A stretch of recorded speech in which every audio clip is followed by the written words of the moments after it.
Greetings and welcome to the Culture Ward, where we dissect and dismantle pop culture in all its forms. Due to the unfortunate turmoil surrounding the tragic murder of conservative pundit Charlie Kirk, as well as the social and political fallout it created, the death of one of the true greats of Hollywood went practically unnoticed.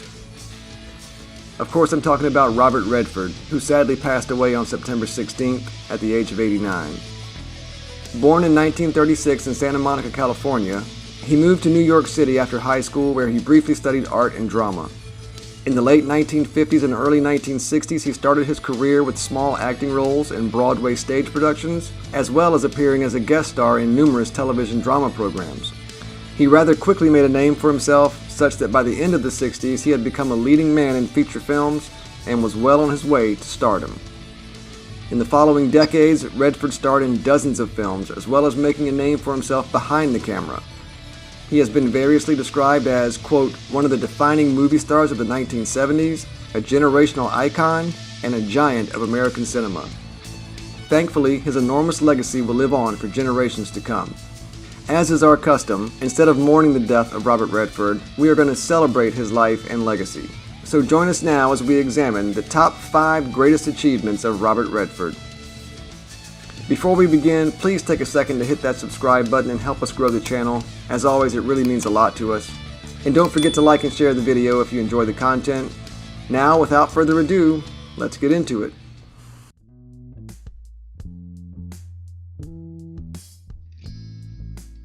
So, starting off at number 5, we have The Natural.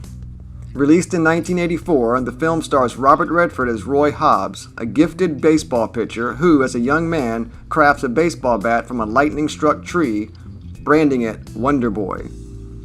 Although he is clearly destined to be a baseball star, Roy is shot in the stomach by a mysterious woman before he's able to land a Major League Baseball deal, derailing his dreams. However, years later in the 1930s, a now aging Roy returns as a rookie for the struggling New York Knights, who are in last place in the league. Wielding his handcrafted bat, Roy helps lead the team to a winning season. As he battles corrupt influences, personal demons, and a haunting past, Roy reconnects with his childhood love, fueling his quest for redemption. The film, directed by Barry Levinson, blends stunning visuals with an evocative score by Randy Newman. Based on the Bernard Malamud novel, The Natural is a fantasy drama filled with symbolism, addressing concepts of perseverance, redemption, and the mythical allure of baseball, building to an iconic climax when Roy shatters the stadium lights with the game-winning home run. It was nominated for 4 Academy Awards and is generally considered one of the greatest sports movies of all time.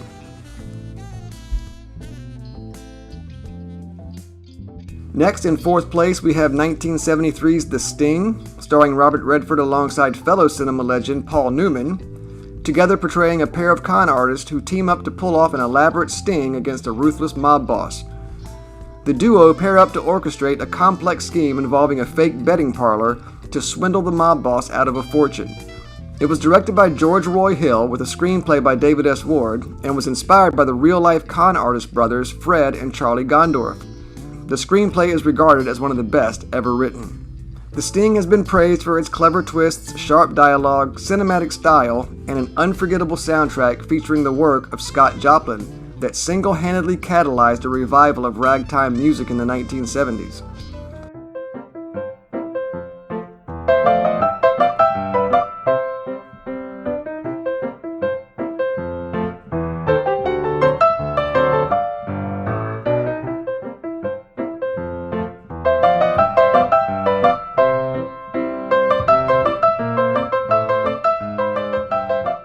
It was a box office hit, earning more than $250 million worldwide, making it the 20th highest-grossing film in the U.S., adjusted for inflation. It also received nearly universal critical praise, with one critic calling it, quote, an unalloyed delight, the kind of pure entertainment film that's all the more welcome for having become such a rarity. It went on to win 7 Academy Awards out of 10 nominations, including Best Picture, and Robert Redford was nominated for Best Actor.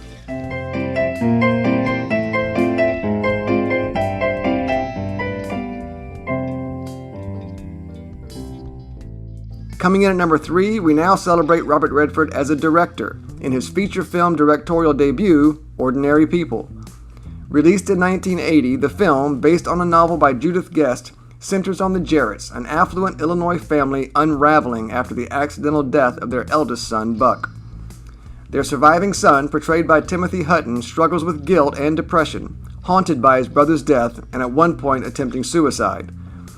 His emotionally distant mother, played poignantly by Mary Tyler Moore, clings to a facade of normalcy, while his father, played by Donald Sutherland, tries to hold the family together.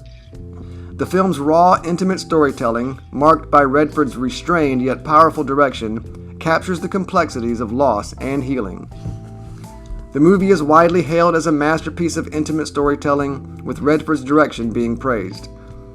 Critics suggest that Robert Redford proves himself as a filmmaker of uncommon emotional intelligence and applauds his choice to focus on character-driven storytelling over melodrama. Redford is also praised for eliciting superb performances from the cast, with Mary Tyler Moore's portrayal of a mother with narcissistic personality disorder receiving particular praise. The film's legacy lies in its groundbreaking portrayal of mental health and family dysfunction, challenging the idealized image of suburban life. It paved the way for introspective dramas and influenced filmmakers tackling psychological themes. Redford's sensitive direction set a high bar for actor-turned-directors, cementing his reputation as a multifaceted talent. Ordinary People remains a cultural touchstone for its honest exploration of grief, resilience, and the human need for connection. Another box office and critical success, the film also won 4 Academy Awards out of 6 nominations, including, interestingly enough, Robert Redford's only Oscar win for Best Director.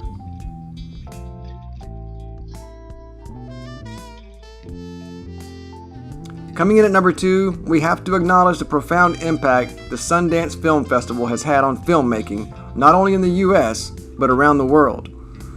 Originally founded in large part by Robert Redford in 1978 as the Utah U.S. Film Festival, it was initially primarily an effort to attract more filmmakers to Utah, but also sought to showcase American-made films and to highlight the potential of independent film by artists working outside of traditional Hollywood circles. Over the course of the next few years, Redford also launched the Sundance Institute, which is a non-profit organization dedicated to fostering and promoting independent filmmakers, offering grants and mentorship programs that take place throughout the year.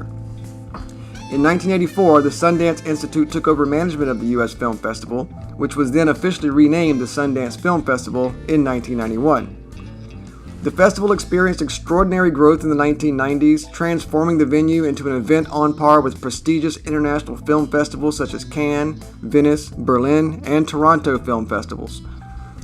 It helped launch the careers of many now legendary filmmakers, including Kevin Smith, Robert Rodriguez, Quentin Tarantino, Paul Thomas Anderson, Darren Aronofsky, and James Wan.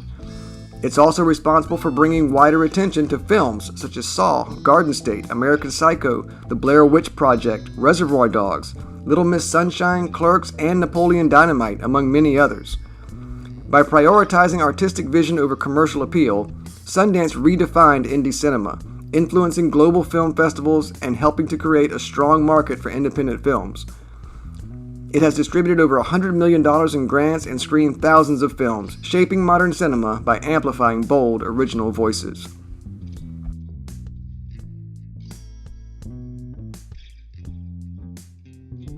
There were so many great Robert Redford projects that it was really hard to narrow down this list to just 5, so I have to at least give a shout out to these honorable mentions.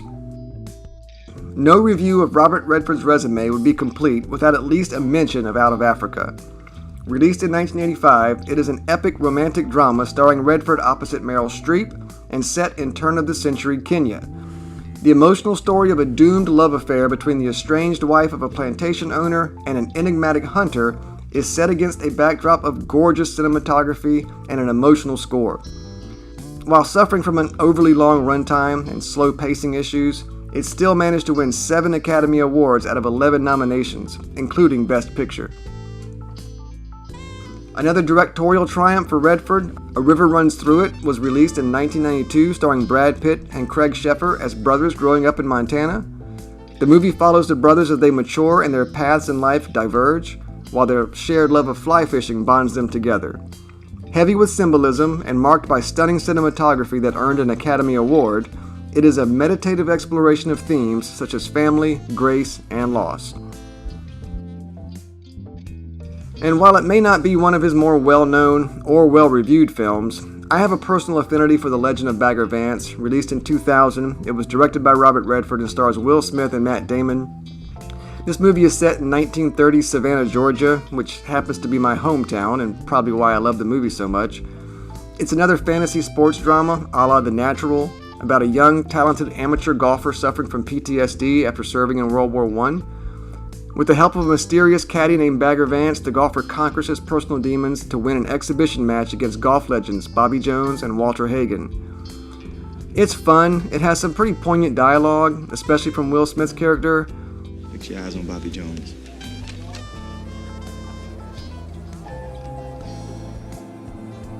Almost like it's searching for something. Feel that focus. There's only one shot that's in perfect harmony with the field. One shot that's his. Authentic shot. And it boasts beautiful cinematography of the Georgia Low Country where I spent the first half of my life. I just really like the way this movie makes me feel.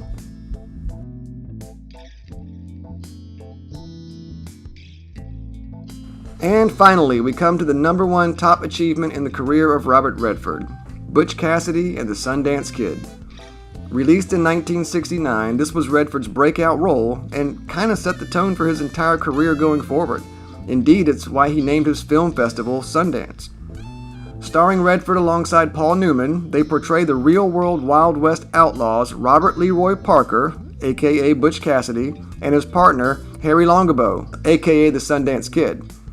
The film is loosely based on fact, following the outlaws as they attempt to escape a ruthless posse after they conduct a series of high-profile robberies. Ultimately, they end up traveling to Bolivia and are eventually confronted by the Bolivian army, choosing to go out guns a-blazing in a now iconic scene and even more iconic freeze frame.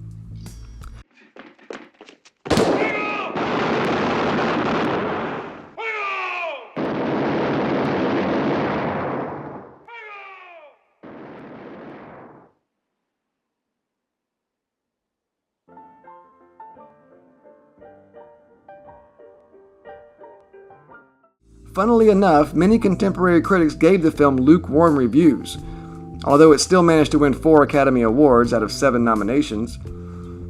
It was financially successful, earning approximately $100 million by the end of 1970, and the film has since earned wide acclaim as one of the defining moments in American cinema, landing on almost every best of list, including Empire Magazine's list of the 500 greatest movies of all time, where it's ranked at number 32, and American Film Institute's 100 Years 100 Movies list, where it was initially ranked at number 50.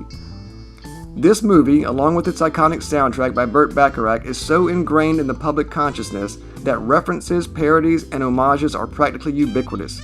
And for pretty much anyone in my general age group, Butch Cassiday and the Sundance Kid is the first thing you think of when you hear the name Robert Redford. Then you jump first. No, I said. What's the matter with you? I can't swim!